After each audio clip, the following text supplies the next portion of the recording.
recebo da atendente de caixa. É o encarregado da seção de frutas, legumes e verduras, que quando eu pergunto para que serve como eu posso preparar um moyashi, ele tem até o acesso a uma receita e pode me passar. E o cliente fala que ele não encontra isso em outro supermercado, além da variedade. Eu não estou citando aqui muitos outros concorrentes. Eu acho que a lanchonete da esquina é um concorrente para a gente. Mas eu quero reforçar que a busca de diferenciais e a implantação desses padrões, que partiu inicialmente de alguns departamentos da companhia, o departamento de qualidade, o departamento de recursos humanos, que iniciou a implantação dos padrões. Mas depende de cada um dos senhores e senhoras aqui presentes a perpetuação disso. Porque tecnologia, qualquer um compra, qualquer um tem acesso a isso. Se eu tivesse dinheiro, eu podia investir em vários equipamentos, ter o supermercado mais moderno do mundo. Agora, gente só nós temos. O concorrente não tem isso. Porque gente nós fazemos, gente nós formamos, nós passamos a nossa tecnologia mental. O que existe de bom dentro do Pão de Açúcar está dentro de cada um de vocês, e é de vocês que depende a perpetuação desse programa tão bom que nós fizemos. Obrigado. Boa tarde. Meu nome é Aguinaldo e eu fui convidado para vir aqui para falar de um assunto que realmente me espantou no começo. Chegaram lá e falaram: Aguinaldo, você vai ter que fazer uma palestra, vai ter que conversar com algumas pessoas a respeito do porquê que você acredita em Deus. Me deram 2 dias para fazer isso, e eu cheguei em casa e comecei a pensar: meu Deus, como que eu vou falar para esse pessoal? E sentado em frente à televisão, eu estava assistindo uma abertura do Discovery Channel, onde mostra várias passagens do mundo. E é aí que eu vou me ater com vocês, que eu vou tentar transmitir para vocês por que eu acredito em Deus. Partamos do seguinte: Deus seria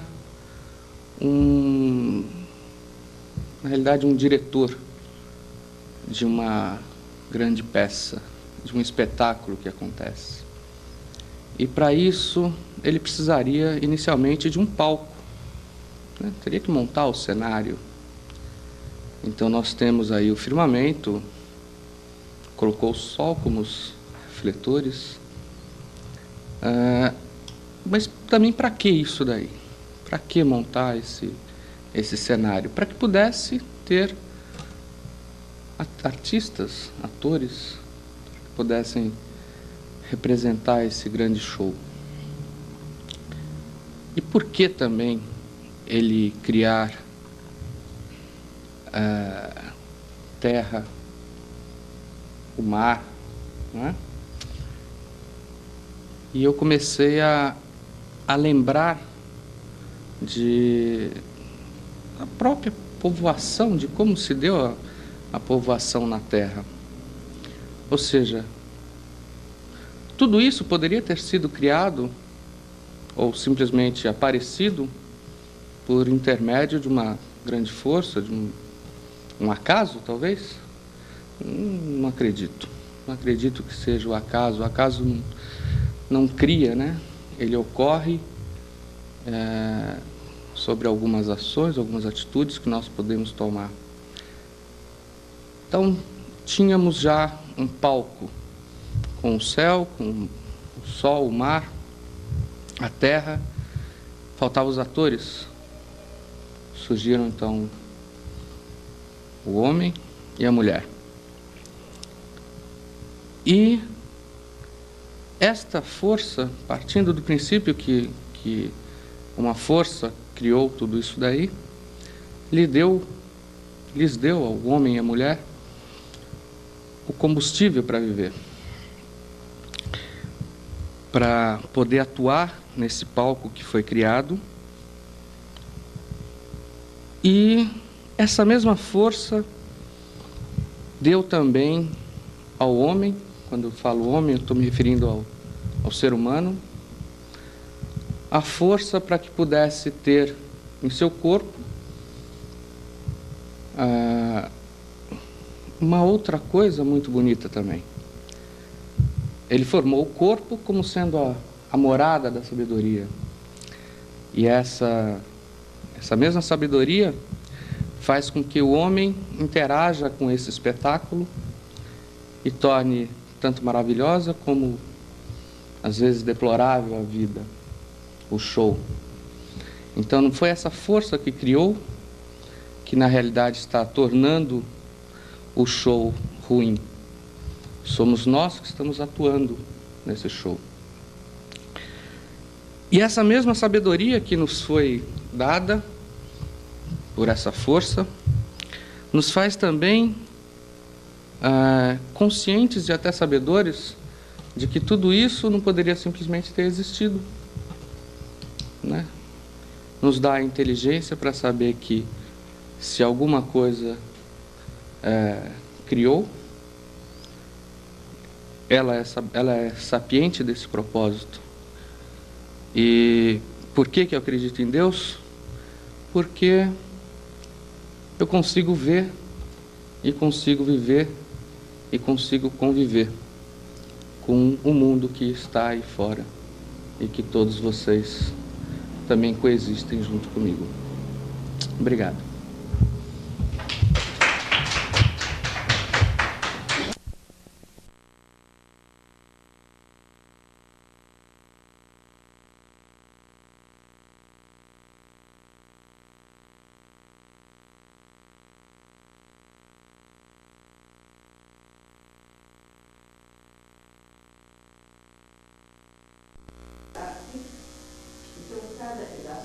Me fala um pouco do gestual. O moço da qualidade total. Inferno Nacional. Era uma vez um camarada que abotoou o paletó. Ao morrer, nem conversou. Foi direto para o inferno. Lá chegando, pediu uma audiência a Satanás e perguntou: qual que é o lance aqui? Satanás explicou que o inferno estava dividido em diversos departamentos, cada um administrado por um país. Mas o falecido não precisava ficar no departamento administrado pelo seu país de origem. Poderia ficar no departamento do país que escolhesse. Ele agradeceu muito e disse a Satanás que ia dar uma voltinha e escolheu seu departamento. Está claro que saiu do gabinete do diabo e foi logo para o departamento dos Estados Unidos, achando que lá devia ser mais organizado, o inferninho que lhe caberia por toda a eternidade. Entrou no departamento dos Estados Unidos e perguntou como que era o regime. 500 chibatadas pela manhã, depois passar 2 horas no forno de 200 graus. Na parte da tarde, ficar numa geladeira de 100 graus abaixo de zero até as 3 horas. E voltar ao forno de 200 graus. O falecido ficou besta, tratou de cair fora. Em busca de um departamento menos rigoroso. Esteve no da Rússia, no do Japão, no da França, mas tudo era a mesma coisa. Foi aí que lhe informaram que tudo era igual. A divisão em departamentos era apenas para facilitar o serviço no inferno. Mas em todo lugar, o regime era o mesmo. 500 chibatadas pela manhã, forno de 200 graus durante o dia e geladeira de 100 graus abaixo de zero pela tarde. O falecido já caminhava desconsolado por uma rua infernal, quando viu um departamento escrito na porta: Brasil. E notou que a fila à entrada era maior do que a dos outros departamentos. Pensou, lá com suas chaminhas: aqui tem peixe debaixo do angu. Entrou na fila e começou a chatear o camarada da frente, perguntando por que a fila era maior e os enfileirados muito menos tristes. O camarada da frente fingia não ouvir, mas ele tanto insistiu que o outro, com medo de chamarem a atenção, disse baixinho: fica na moita, meu, e não espalha não. O forno daqui está quebrado. A geladeira anda meio enguiçada. Não dá mais do que 35 graus durante o dia. E as 500 chibatadas? Perguntou o falecido. Ah, o sujeito encarregado desse serviço vem aqui de manhã, assina o ponto e cai fora.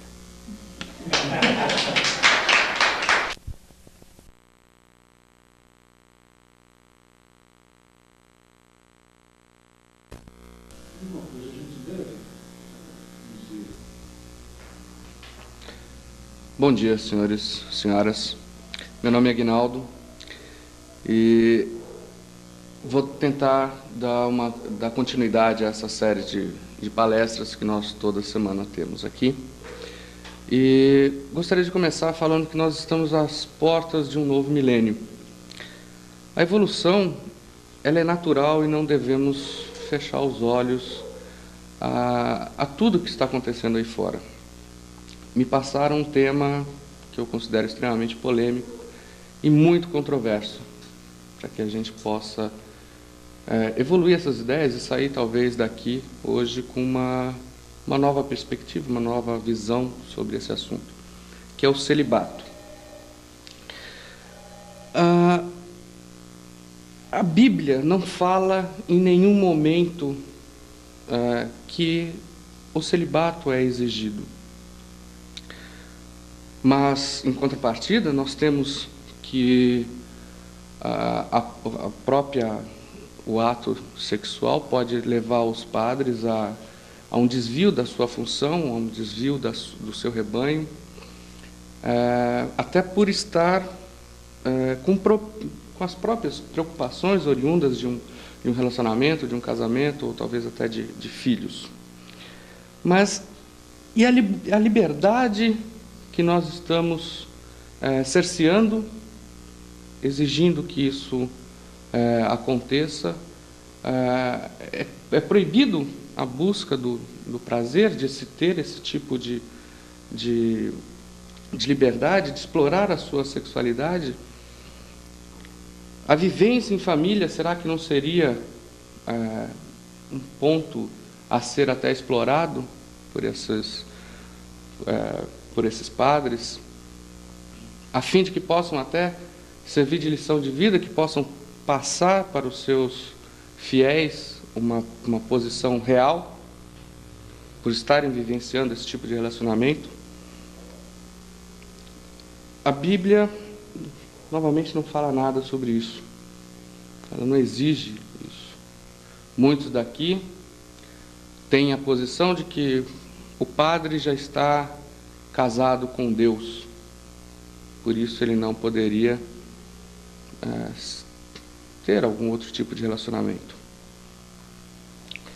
Senhores, o celibato tem feito com que existam relações até promíscuas dentro da igreja. A homossexualidade, ela existe, durante muito tempo não foi falada, mas nós temos conhecimento de vários casos. Eu gostaria de encerrar, mas com certeza vocês têm uma pergunta aí na cabeça. Se eu sou contra ou se eu sou a favor do celibato. Eu gostaria de encerrar então com uma pergunta. Alguém muito famoso disse: crescei e multiplicai-vos. Senhores, como com o celibato?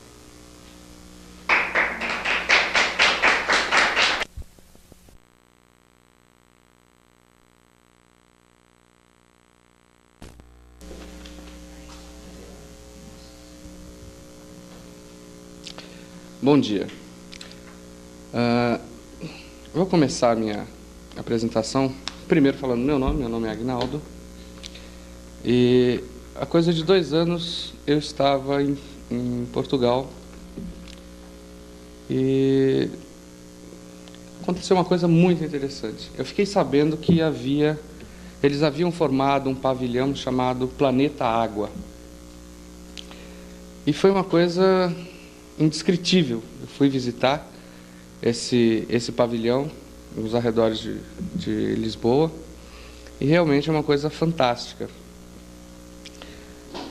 Realmente ele procura mostrar em quase 7.000 metros quadrados, que é formado cada uma das áreas destinadas a alguns países, tudo que se pode fazer com a água, qual a importância dela até para a vida. Água, origem da vida. O nosso planeta, 2/3 dele é formado de água. 70% do nosso corpo é água. Ou seja, é a fonte da vida. Não sabemos ainda muito bem explorar todas as riquezas que existem e são provenientes da água, os peixes. Existem fazendas aquáticas. Há poucos instantes eu estava até lendo uma reportagem numa revista japonesa de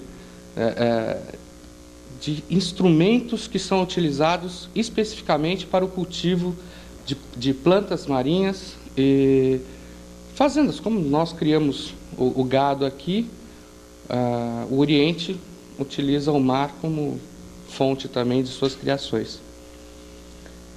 Não estão sabendo aproveitar esses recursos. A poluição está deteriorando toda essa riqueza nossa. E gera, inclusive, em alguns estados, como o Nordeste nosso, a escassez de água acarreta a perda até da vida dos animais. Vocês podem até ter acompanhado nas entrevistas, em algumas reportagens na televisão. O que é isso para a população do Nordeste? É a falta da água, né? É a falta da vida, você não consegue ter o alimento. As contaminações que nós mesmos provocamos pelo grau de desenvolvimento que às vezes impingimos à nossa sociedade. Indústrias localizadas perto de rios, de lagos, de lagoas, fazem com que todos esses mananciais sejam contaminados com produtos como mercúrio, que são tão prejudiciais à nossa saúde. A falta do apoio do governo para que exista uma proteção ambiental também, e até as privatizações acarretaram com que em Paranaguá nós tivéssemos cerceado o direito de se ter água às populações mais carentes. E o que gerou isso? O surto, né, de dengue que está vindo de lá. E essa população ela fica próxima ao porto. Isso daí faz com que a dengue então se espalhe por grande parte do nosso país. E há pouco instante também eu estava escutando que a água é um remédio também, né? Porque é uma das coisas utilizadas para curar a gripe. Estamos aí com um ataque de influenza fantástico, que 100% da sala tem alguma coisa de gripe. Fonte de energia, né? Temos aí as hidrelétricas, e se não fosse a água também. Agora, temos que levar em consideração que isso não é uma fonte inesgotável também. Muito mal explorada. Tietê me lembra também muito esse assunto água. Pela poluição e todos esses fatores negativos que eu coloquei aqui para vocês, ele poderia ser uma fonte fantástica de transporte para ser utilizada até dentro do estado, dentro da cidade de São Paulo. A minha mensagem com tudo isso é tentar sensibilizar vocês para que tenham a certeza de que água é vida. E conclamar a todos para se juntar a esse novo projeto que nós estamos encabeçando, que é justamente de proteção aos mananciais do estado de São Paulo. Obrigado.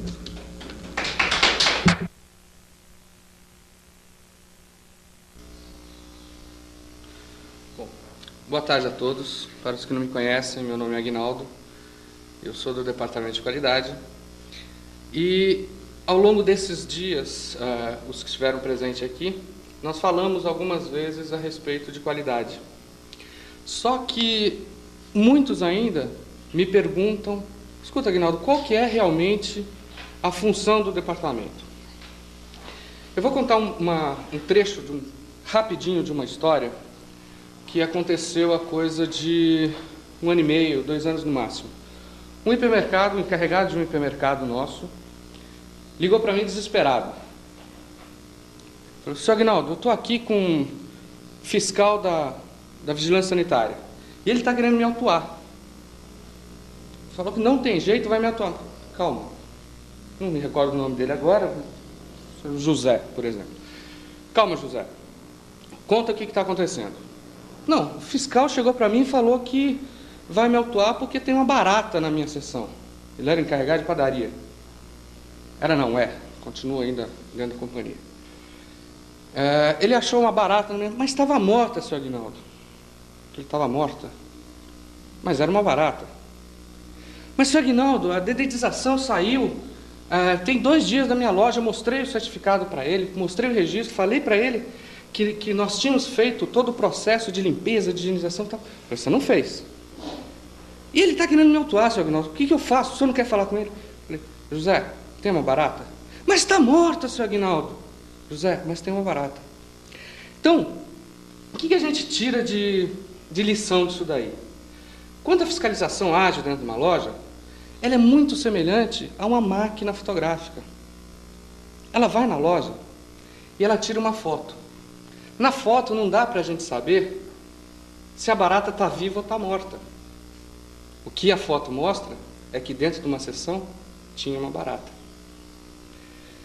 E com todos esses casos, nós começamos a ver que o Departamento de Qualidade poderia atuar muito fortemente na prevenção desses casos, né?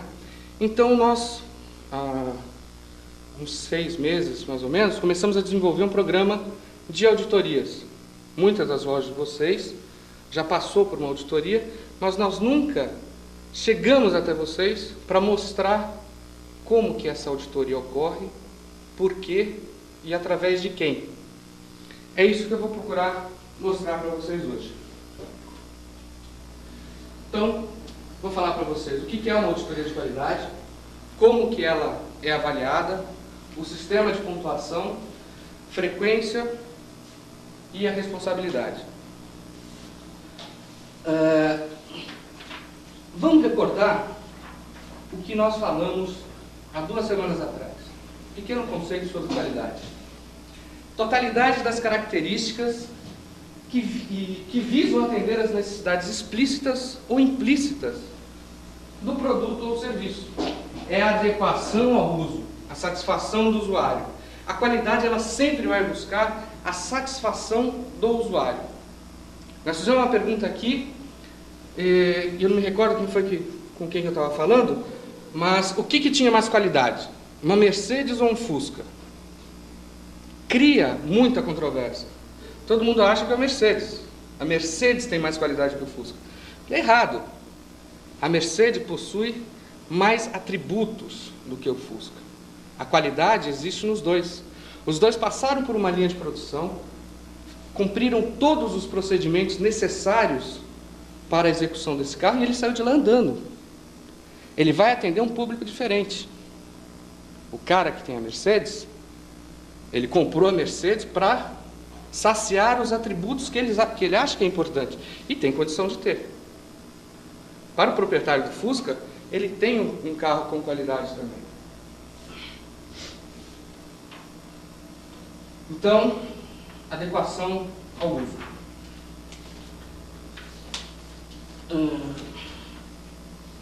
E o que é, então, uma auditoria de qualidade?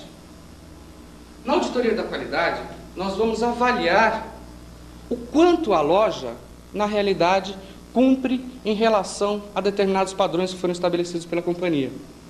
Então, nós não temos uma norma master de reconhecimento internacional, nós temos padrões definidos, até hoje para três sessões. Até o final desse mês, nós estaremos lançando mais 3 padrões, que é de padaria, peixaria e rotisserie. Então, através desses padrões, nós estaremos também auditando as lojas. né? Agora, tudo baseado em quê? Em boas práticas de manipulação. Essa é a base de tudo. A base de tudo é fazer certo, com higiene, com limpeza, porque é o respeito. Se a gente trabalhar desse jeito, nós estamos, na realidade, respeitando o cliente. E quando eu chamo de cliente, eu falo que pode ser o filho nosso. É o filho que chegou na nossa loja, e nós temos que ter tranquilidade de oferecer para esse cliente qualquer produto que esteja dentro da loja. Porque ele foi rigorosamente preparado, com cuidado, com carinho que vocês sempre têm. E quais são as características de uma auditoria da qualidade? Para quem bem souber usar, ela vai ser uma ferramenta essencial para a boa gestão. Quem receber o resultado de uma auditoria e tomar as ações corretivas, baseado nos itens que foram apontados como pontos que necessitariam de determinada melhoria, ela será um excelente instrumento de gestão. É uma atividade formal e documentada. Eu não posso simplesmente chegar na loja de vocês, olhar todas as sessões e depois dizer para qualquer outra pessoa que eu fiz uma auditoria, se eu não apresentar um relatório. A auditoria sempre será formal. Ela sempre será documentada. Porque nós temos que ter o registro da data em que o auditor esteve na loja de vocês, o que ele encontrou. Para quê? Para que no futuro nós façamos até a comparação. Escuta, esse problema foi apontado há 1 mês, há 2 meses, há 3 meses atrás. Até hoje não tivemos solução. Você está precisando de alguma ajuda, de um auxílio? Quer que a gente se una a vocês para buscar esse tipo de solução fora? Então tem que ser registrado. Fundamenta-se em fatos. Nunca tem o eu acho. Ela tem que ser baseada em fatos. A gente tem uma palavra composta que é evidência objetiva. Nunca pode ter o eu acho. Até na resposta também do checklist e da avaliação da auditoria. Existe uma parte da auditoria que fala de controle de pragas. Eu não posso chegar, não que eu não acredite no gerente, mas eu não posso chegar simplesmente para o gerente e perguntar, escuta, você procedeu corretamente a desratização? Você tem cobrado isso? E ele me responder, não, eu tenho. Eu tenho feito isso. Eu preciso ver, o auditor precisa ver o relatório. Tá? O eu acho não existe dentro da auditoria. Ok? Não busca erros ou culpados. Muita gente tem medo até. Medo, receio, qualquer desses sentimentos assim, de aversão à figura do auditor. Porque acha que quando o auditor adentra a loja, ele foi lá simplesmente para buscar erros, para buscar culpados, né? E aí existem as reações as mais diversas possíveis, que a gente vai falar um pouquinho mais para frente. Mas a gente não busca erros. A auditoria, ela tem que buscar oportunidades de melhoria dentro de cada uma das unidades. Sempre em prol da companhia. Executada por pessoal independente. Por que a auditoria não pode ser elaborada ou desenvolvida por uma pessoa de dentro da loja? A pessoa conhece todos os itens, porque ela fica com uma cópia, ela recebe um manual. Por que uma pessoa da loja não pode fazer auditoria? Ela não possui o mesmo valor de isenção. Se eu faço, se eu controlo ao mesmo tempo, eu passo a ser conivente com o problema. Dificilmente eu vou dar prosseguimento a uma coisa que eu mesmo não considero um erro. Não é verdade? Eu não consigo fazer isso. Então, os auditores, eles são isentos da hierarquia da loja, nunca desrespeitando, é claro, o que existe, a hierarquia dentro da loja nunca é desrespeitada pelo auditor. Mas o quadro de auditores não pertence ao quadro oficial da loja. Não interrompe a atividade. Putz, a vida, está vindo o pessoal da auditoria aí, agora vai atrapalhar tudo. Não vai. A auditoria é observação. Ela precisa, sim, ser acompanhada pelo gerente, pela pessoa responsável da unidade, ou pelo gerente, pelo responsável da unidade, indicada. O melhor, a situação ideal, era que o gerente acompanhasse, para que o dono da casa saiba e sinta como os olhos do auditor estão enxergando determinado problema. Para que o gerente não fale lá na frente, poxa, eu sei que minha loja não está assim. Com certeza minha loja não está assim. Não, falou que estava sujo, mas foi um pouquinho só. São situações naturais. O ser humano, né? Nós temos que nos defender. Essa é uma defesa. Por isso que o ideal é que o gerente acompanhe. No mínimo, o encarregado de cada uma das sessões. Avalia as necessidades de melhoria, como a gente já falou, e busca contínua de oportunidades de melhoria. Até aqui, vocês têm alguma dúvida? Eu gostaria que vocês realmente fizessem perguntas se sentissem a necessidade. Ok? Vamos falar agora um pouco sobre a avaliação. Então, nós procedemos toda a auditoria, preenchemos aquele relatório, e como que é feito essa troca, como que é passada essa informação para o gerente? Através de um checklist onde figuram pontos importantes a serem observados e denotam o cumprimento ou não de determinados procedimentos no interior da unidade. Sistema de pontuação. De acordo com o grau de importância do não cumprimento de um determinado item, é feita uma escala, né? Por exemplo, o que vocês acham que é mais grave? Eu não proceder à higienização correta de uma fatiadora de frios, ou eu desrespeitar o padrão que existe e colocar uma etiqueta de preço de cabeça para baixo na bandeja? Primeiro, é ponto pacífico isso? Então, aqui a gente já começa a mostrar. Eu não posso dar o mesmo peso a duas situações diferentes. Porque o segundo caso, dificilmente vai ter um risco para o meu cliente. Dificilmente eu vou colocar em risco a vida do meu cliente. Ao passo que, se eu deixar de cumprir o primeiro item, não higienizar corretamente, eu posso levar um cliente para o hospital. Eu posso estar passando para o cliente, através de um procedimento errado de higienização do equipamento, sei lá, uma salmonela, um clostrídio qualquer, e esse cliente vai parar no hospital. E aí tem que ser o meia-culpa mesmo. É a loja que tem que assumir. Nós vamos lá depois e vamos identificar como esse procedimento, onde esse procedimento, na realidade, não foi cumprido. Muitas vezes a gente é levado à casa do nosso funcionário, lá na casa dele. Ele, infelizmente, não tem condições de proceder uma higiene pessoal corretamente. Ah, Guilherme, mas você faz isso? Nós fazemos isso. Hoje em dia, muito menos do que no passado. Muito, estupidamente menos do que no passado. Mas ainda fazemos.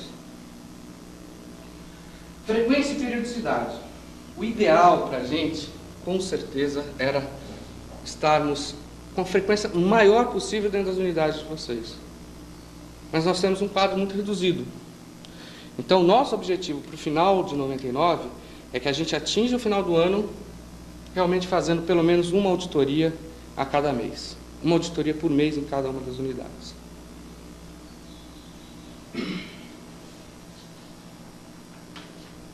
Agora, como deve ser essa pessoa?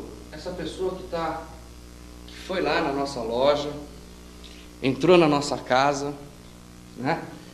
Chegou lá e começou a entrar em tudo que é área, foi na área de preparação, sempre, 100% das vezes, vestido de branco, com uma touquinha no cabelo.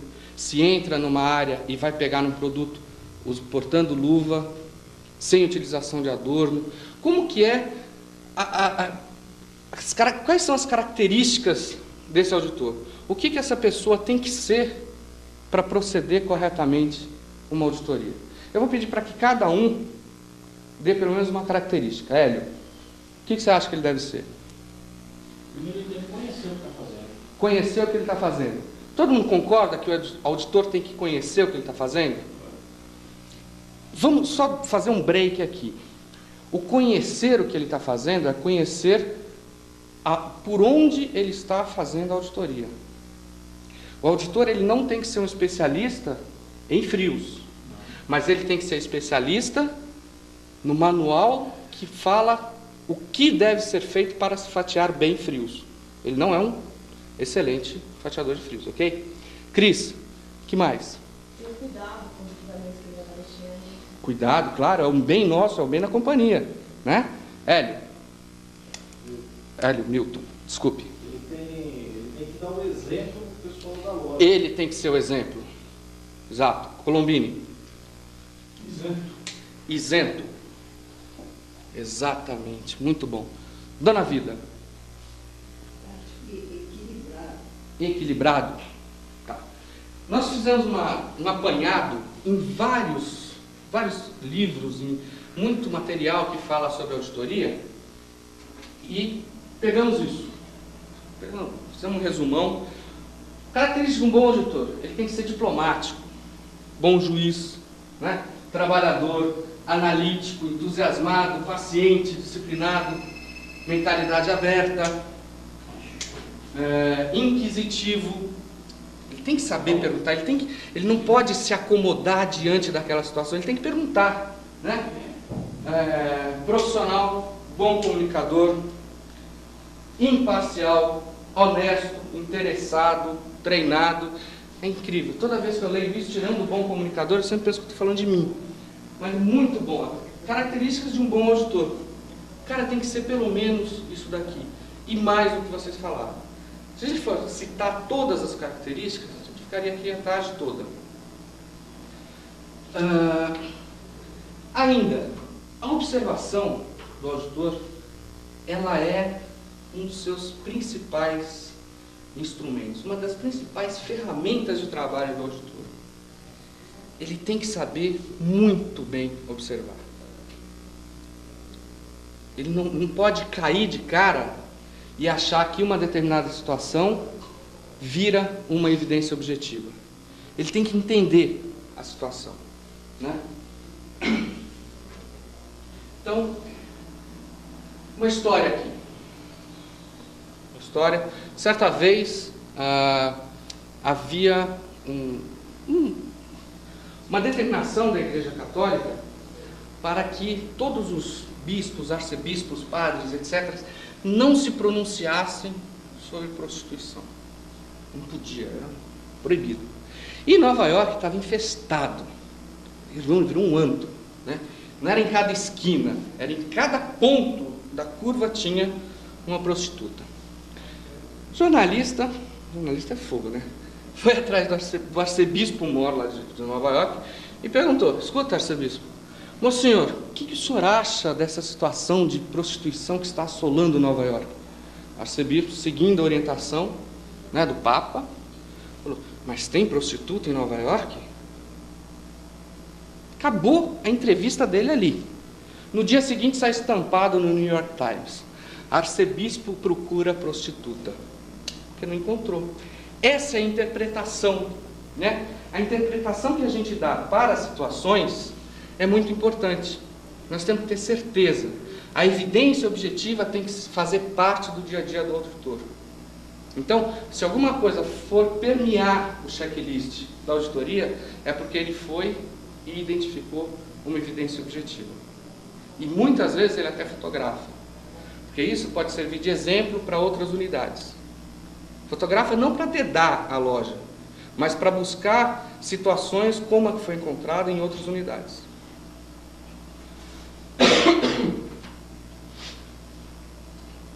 Só para mostrar como que isso é importante, vamos verificar. Depois a gente vai falar mais um pouquinho sobre observação, que é um ponto muito importante. Problemas encontrados que a gente consegue verificar comumente nas lojas. É a associação, é o link que as unidades, que os gerentes fazem da auditoria com uma sindicância. Não é. Auditoria não é sindicância. A reversão da auditoria. Nossa, em janeiro eu sentei com vários gerentes, que foram até lá a Brigadeiro, com o checklist da auditoria feita, sentou lá na mesa e falou assim, escuta, o que é isso? Por que é isso? Né? É a reversão da auditoria. É o gerente ou é a pessoa responsável pela unidade checando o conhecimento. Não que a gente seja dono da verdade, mas é a busca da discussão sadia e da crítica para a melhoria da auditoria.